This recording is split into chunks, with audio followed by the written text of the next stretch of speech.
Once or twice he dozed off, but he slept with a hair-trigger alertness, and the slightest sound would have disturbed him. At the great age of 25, he was still in full possession of all his faculties. If his luck continued, and he avoided accidents, disease, predators, and starvation, he might survive for as much as another 10 years. The night wore on, cold and clear, without further alarms, and the moon rose slowly amid equatorial constellations that no human eye would ever see. In the caves, between spells of fitful dozing and fearful waiting, were being born the nightmares of generations yet to be. And twice there passed slowly across the sky, rising up to the zenith and descending into the east, a dazzling point of light more brilliant than any star. The New Rock. Late that night, Moonwatcher suddenly awoke, tired out by the day's exertions and disasters. He had been sleeping more soundly than usual, yet he was instantly alert at the first faint scrabbling down in the valley. He sat up in the fetid darkness of the cave, straining his senses out into the night, and fear crept slowly into his soul. Never in his life, already twice as long as most members of his species could expect, had he heard a sound like this. The great cats approached in silence, and the only thing that betrayed them was a rare slide of earth or the occasional cracking of a twig. Yet this was a continuous crunching noise that grew steadily louder. It seemed that some enormous beast was moving through the night, making no attempt at concealment and ignoring all obstacles. One Moonwatcher heard the unmistakable sound of a bush being uprooted. The elephants and Dinotheria did this often enough, but otherwise they moved as silently as the cats. And then there came a sound which Moonwatcher could not possibly have identified, for it had never been heard before in the history of the world. It was the clank of metal upon stone. Moonwatcher came face to face with the New Rock when he led the tribe down to the river in the first light of morning. He had almost forgotten the terrors of the night, because nothing had happened after that initial noise, so he did not even associate this strange thing with danger or with fear. There was, after all, nothing in the least alarming about it. It was a rectangular slab, 3 times his height, but narrow enough to span his arms, and it was made of some completely transparent material. Indeed, it was not easy to see except when the rising sun glinted on its edges. As Moonwatcher had never encountered ice or even crystal clear water, there were no natural objects in which he could compare this apparition.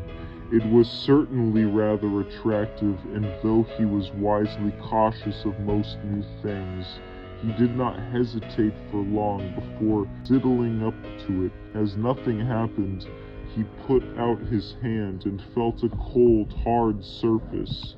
After several minutes of intense thought, he arrived at a brilliant explanation. It was a rock, of course, and it must have grown during the night. There were many plants that did this, white pulpy things shaped like pebbles that seemed to shoot up during the hours of darkness.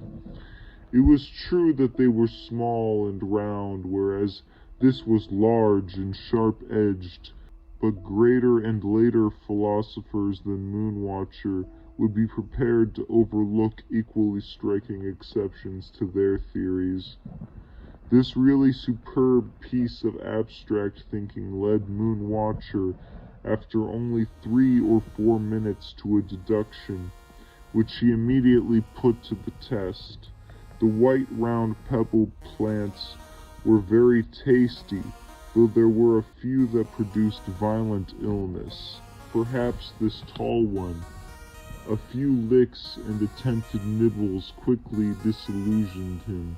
There was no nourishment here, so like a sensible man-ape, he continued on his way to the river, and forgot all about the crystalline monolith. During the daily routine of shrieking at the others, the foraging today was very bad, and the tribe had to travel several miles from the caves to find any food at all.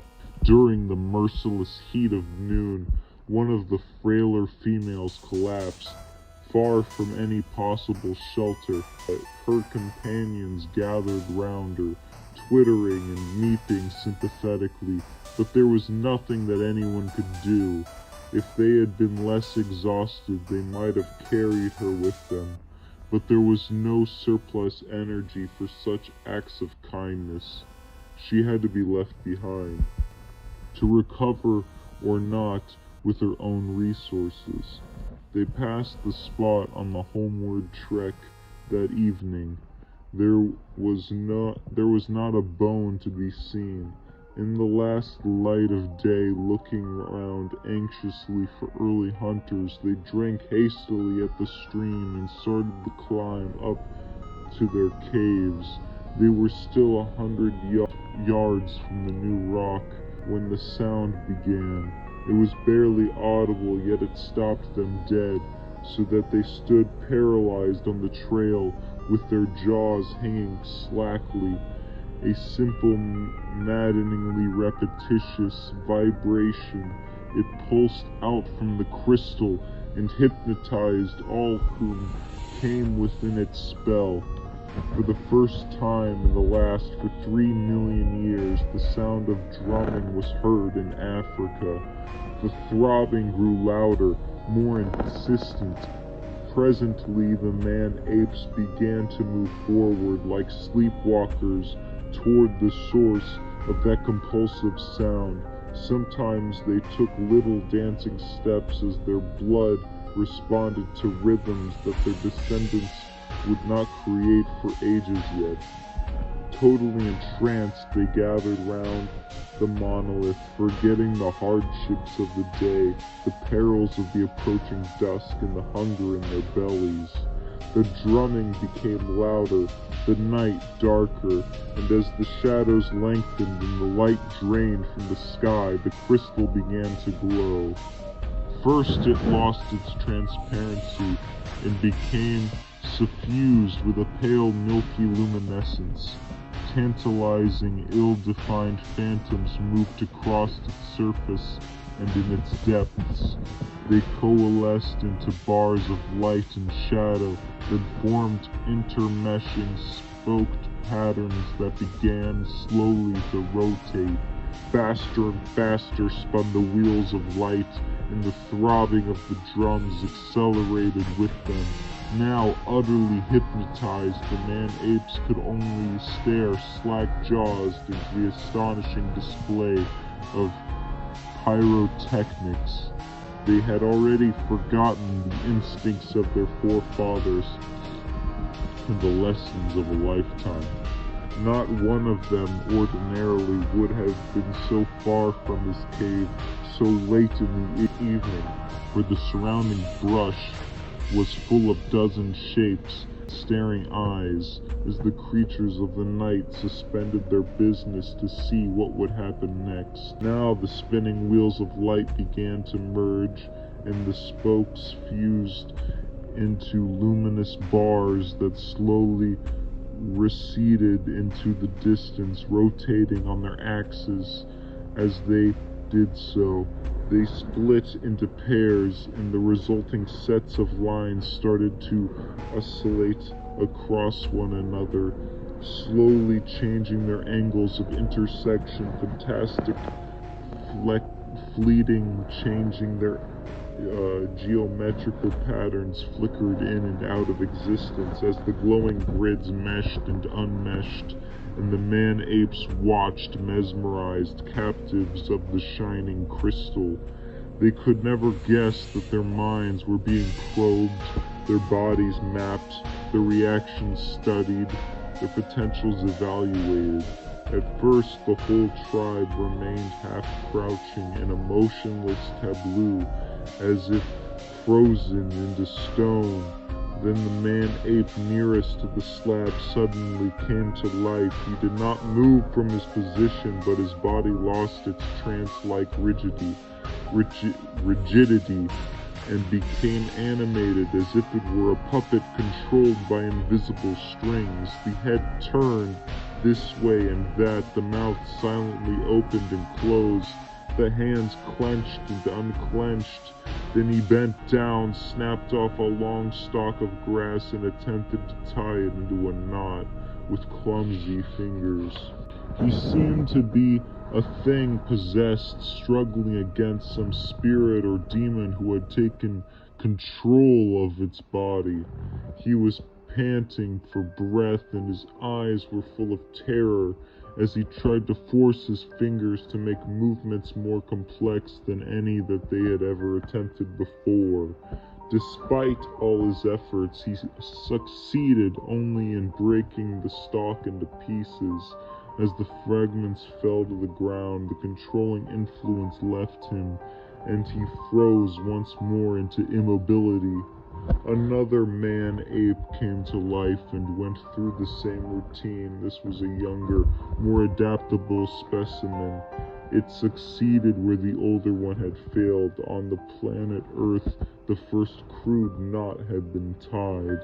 Others did stranger and still more pointless things. Some held their hands out at arm's length and tried to touch their fingertips together, first with both eyes open, then with one closed. Some were made to stare at ruled patterns in the crystal, which became more and more finely divided until the lines had merged into a gray blur, and all heard single pure sounds of varying pitch that swiftly sank below the level of hearing.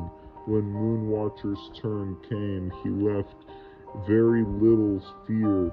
His main sensation was a dull resentment as his muscles twitched and his limbs moved at commands that were not wholly his own. Without knowing why, he bent down and picked up a small stone. When he straightened up, he saw that there was a new image on the crystal slab. The grids and the moving, dancing patterns had gone. Instead, there was a series of concentric circles surrounding a small black disc. Obeying the silent orders of his brain, he pitched the stone with a clumsy, overarm throw. It missed the target by several feet. "Try again," said the command. He searched around until he had found another pebble. This time it hit the slab with a ringing bell-like tone. He was still a long way off, but his aim was improving. At the fourth attempt, he was only inches from the central bullseye. A feeling of indescribable pleasure, almost sexual in its intensity, flooded his mind. Then the control relaxed.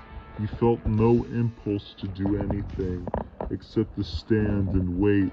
One by one, every member of the tribe was briefly possessed. Some succeeded, but most failed at the tasks they had been set, and all were appropriately rewarded by spasms of pleasure or of pain. Now there was only a uniform, featureless glow, a great slab so that it stood like a block of light superimposed on the surrounding darkness, as if waking from a sleep. The man-apes shook their heads. and presently began to move along the trail to their place of shelter.